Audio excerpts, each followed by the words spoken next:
안녕하세요. 신경섭 세무사입니다. 오늘은 경영인 정기보험에 대해서 알아보도록 하겠습니다. 오늘 포인트가 되는 주제로 제목은 모두가 알지만 모든 건 모르는 경영인 정기보험이라는 게 저희 오늘 강의의 주제 포인트입니다. 첫 번째로 경영인 정기보험의 세무상 비용 처리에 대해서 알아볼 것이고요. 두 번째로 경영인 정기보험의 세무상 영향, 세 번째로 경영인 정기보험을 활용한 상속세 납세 재원 마련에 대해서 알아보겠습니다. 다들 아시겠지만 경영인 정기보험은 적립성 보험이 아닌 보장성 보험으로서 법인에서는 비용 처리가 되는 사항입니다. 비용 처리가 된다고 말을 해서 오해가 되는 부분들이 있는데 이 비용 처리라는 것은 세법상으로 비용 처리인 송금을 의미하는 것입니다. 그렇단 말은 무슨 말이냐면은 만약에 법인이 외부 감사 대상이거나 이럴 경우에는 그 외부 감사 대상에 따라서 적립성으로 자산이 되는 부분도 있고요. 보장성이 되는 부분도 있어요. 다만 대부분의 회사와 우리가 만나게 되는 대부분 회사는 외부 감사 대상이 아닌 경우가 많으므로 법인세 송금 처리를 곧 비용 처리라고 표현하는 경우가 많다 보니까 오해가 생기는 부분이 있습니다. 경영인 정기보험의 세무상 비용 처리에 대해서 좀 더 자세히 알아보도록 하겠습니다. 그 전에 앞서 경영인 정기보험 자체에 대해서 알아봐야겠는데요. 경영인 정기보험이란 경영자의 사망 및 퇴사를 원인으로 하는 보장형 보험 상품입니다. 이것의 의미는 뭐냐면은 이게 목적은 법인의 유동성 확보 및 은퇴 준비 등의 인기인 상품입니다. 이게 무엇을 의미하냐면은 경영인 정기보험 자체는 쉽게 얘기해서 피보험자인 경영자가 사망할 경우에 사망보험금이 나오는 상품입니다. 근데 법인 입장에서는 특히 중소기업 같은 경우에는 대표자의 사망 자체가 큰 리스크로 다가올 수가 있는데요. 그러한 리스크를 대비하기 위해서 경영자의 사망 및 퇴사를 원인으로 하는 보장성 보험 상품이라고 보시면 됩니다. 예를 들어서 사람들이 상해를 당하거나 사망했을 경우에 그거를 보장하기 위해서 법인 보험금 자체를 불입을 하잖아요. 가령 저 같은 경우에도 실비보험이나 이런 것들이 있는데 그거는 내가 어떤 게 리스크를 해지하기 위해서, 리스크 해지한다는 의미는 뭐냐면은 리스크를 회피하기 위해서 제가 중간에 이런 일정한 비용을 부담해서 내가 어떤 일이 발생했을 때는 그 보험에 정해진 보험금을 지급받는 것을 말하는 거죠. 그래서 이건 경영인 정기보험의 구조는 기본적으로 일시납도 있지만 기본적인 상품인 정기납 기준으로 말씀드리겠습니다.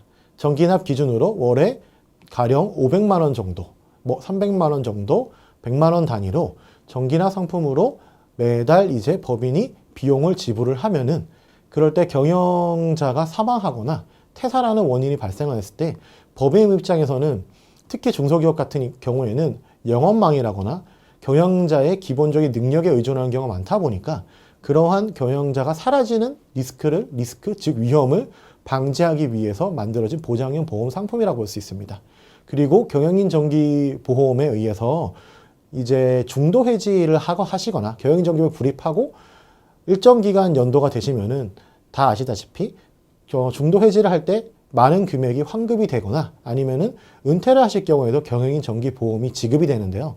이럴 경우에 첫 번째로는 일시적으로 법인에서는 큰 금액이 보통 통상적으로 영업이나 사업을 하다 보면은 유동성이라고 하죠. 이제 현금 같은 것들이 많이 법인에 들어와 있지 않은 경우가 많습니다. 그러할 경우에 이러한 법인이 납입을 하고 몇 년이 지난 후 법인 자체에서 돈이 필요할 경우에 이러한 보험을 조금 손해를 보더라도 해지를 하여 법인에게 필요한 유동성 확보와 그리고 대표님이 은퇴하실 경우에 경영인 정기보험에 납입한 금액의 일정 부분이 돌려받거나 아니면은 일정하게 약정된 금액을 돌려받아 이러한 금액을 바탕으로 대표자가 퇴직할 때 퇴직금에 대한 재원으로 사용할 수 있기 때문에 인기인 상품이라고 볼 수 있습니다. 경영인 정기보험의 가입 목적으로는 좀 더 자세히 말씀드리면 첫 번째는 법인의 유동성 확보라고 볼 수 있습니다. 유사시에 방금 말씀드렸다시피 중도 해지 등으로 법인의 유동 자금을 확보한단 말이죠. 가령 법인 입장에서는 특히 중소기업 같은 경우에는 이러한 통상적으로 상장사 같은 경우에는 어느 정도 유동성이 확보되어 있지만 중소기업 같은 경우에는 법인이 당장 활용할 수 있는 유동 자금이 적은 경우가 많은데요. 이럴 경우에 미리미리 경영인 정기보험에 가입하여 가령 월납 500, 물론 처음 목적은 이런 중도 해지 목적이 아닌 대표자의 사망이나 퇴직을 염두에 두고 가입하지만 정회사에서 필요할 경우에는 이러한 보험을 해지하여 필요한 목적에 사용할 수도 있습니다. 이렇게 필요한 목적으로 사용할 경우 법인 보장성 보험이라는 것에 의해서 이러한 매달 납입하는 보험이 법인세법상 송금 처리가 됩니다. 송금 처리란 건 뭐냐면은 가령 한 달에 100만 원을 납입하게 되면은 1년에는 1,200만 원의 비용을 인정받게 되어 법인세법상 납입 시점에서의 법인세 졸세 효과가 발생하게 됩니다. 그리고 다만 중도해지 등으로 이렇게 납입하고 나서 중도해지 등으로 유동자금을 확보하여 또 다시 이 법인이 만약에 사업에 필요한 용도로 쓰게 된다면은 그 사업의 목적에 맞는 것에 쓴 비용이므로 이러한 비용 역시도 똑같이 송금 처리, 비용 처리가 되도록 합니다. 비용과 송금이라는 용어는 약간 좀 헷갈리실 수 있는데요. 통상적으로 회계적이거나 우리가 일반적으로 비용이라고 말하는 건 비용이고요. 세법적으로 설명하자면은 법인 입장에서는 비용 처리를 많이 하면은 세금을 적게 내니까 비용 처리를 많이 하게 되겠죠. 그렇다고 해서 법인세법상 국세청 입장이든 세법상에서 바라볼 때 이러한 법인들이 비용 처리하는 것들을 모두 인정하게 된다면 세법에서는 너무 회계상이나 일반적으로 얘기하는 비용들을 국세청 입장에서 모든 국세청이나 과세당국, 세법 입장에서 모두 인정하게 된다면은 회사 입장에서는 마음대로 비용 처리를 하고 비용 처리를 하다 보면 비용 처리를 함으로 세금이 너무 적게 거치는 효과가 발생하는데요. 그렇기 때문에 세법에서는 비용으로 세법상 인정되는 비용을 송금이란 용어를 사용해서 송금이라고 부르도록 되어 있습니다. 해당 용어는 법인세법상 정의되는 용어입니다. 기본적으로 법인세법상 열거주의가 아닌 포괄주의에 의해서 세금을 매기기 때문에 송금이 안 되는 항목을 규정하고 기본적으로 회사가 모든 비용에 대해서 적은 비용에 인정을 해주되 송금이 안 되는 항목을 열거하여 이런 것들은 비용으로 인정이 되지 않는다는 송금 불산입 항목을 만듭니다. 송금 불산입 항목이란 건 뭐냐면은 송금 중에서 아니 불자를 써서 산입되지 않는다는 항목이 되는 겁니다.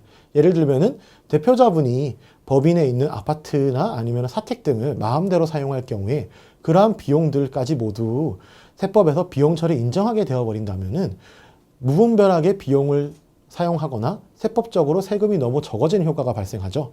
그럴 경우에 법인세법에서는 회사에서 비용이라고 제출한 그 비용이 아니라 법인세법에서 인정되는 금액만 비용, 즉 대표자가 무분별하게 사용한 금액은 송금으로 인정하지 않기 때문에 이렇게 대표자가 마음대로 사용한 아파트나 사택에 대한 관리비나 임대료 등은 비용으로 인정하지 않고 즉 법인세법상 송금으로 인정하지 않아 송금 불산입한다고 합니다.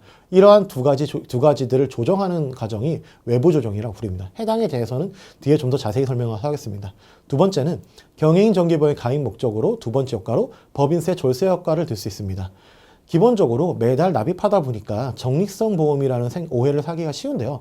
물론 보장성 보험도 매달 납입하죠. 다만 이게 7년 차가 됐을 때 90% 이상의 환급률이 보장되다 보니까 적립성 보험이 아니냐는 오해를 많이 사게 되는데 기본적으로 마치 종신보험의 성격이 가깝기 때문에 7년 차 때 환급액을 높게 하기서 70% 정도의 90% 가까운 7년 차 때 환급액을 주기 때문에 판례상으로 보장성 보험이라는 성격을 인정받게 되었습니다. 즉 보장성 보험이기 때문에 보장을 받기 위해서 비용을 지출한다는 효과란 말이죠.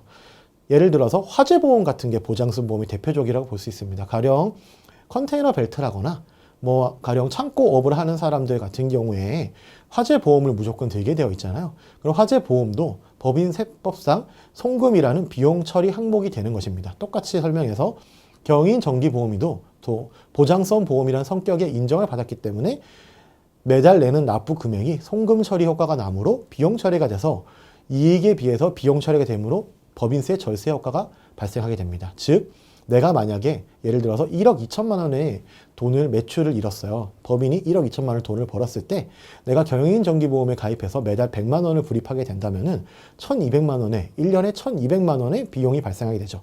이런 비용이 만약에 적립성이었다면은 자산 처리가 되므로 당해 연도에 비용 처리되진 않습니다. 하지만 세법적으로 보장성 보험이라는 성격의 인정을 받았기 때문에 매달 납부하는 100만 원 같은 경우에 1억 2천만 원의 송금 처리 효과가 나타나게 되어 1,200만 원만큼의 송금 처리 효과가 나타내어 거기에 각 다른 법인세로 곱한 금액만큼 법인세 절세 효과가 나타나게 됩니다. FNTV였습니다. 감사합니다. 3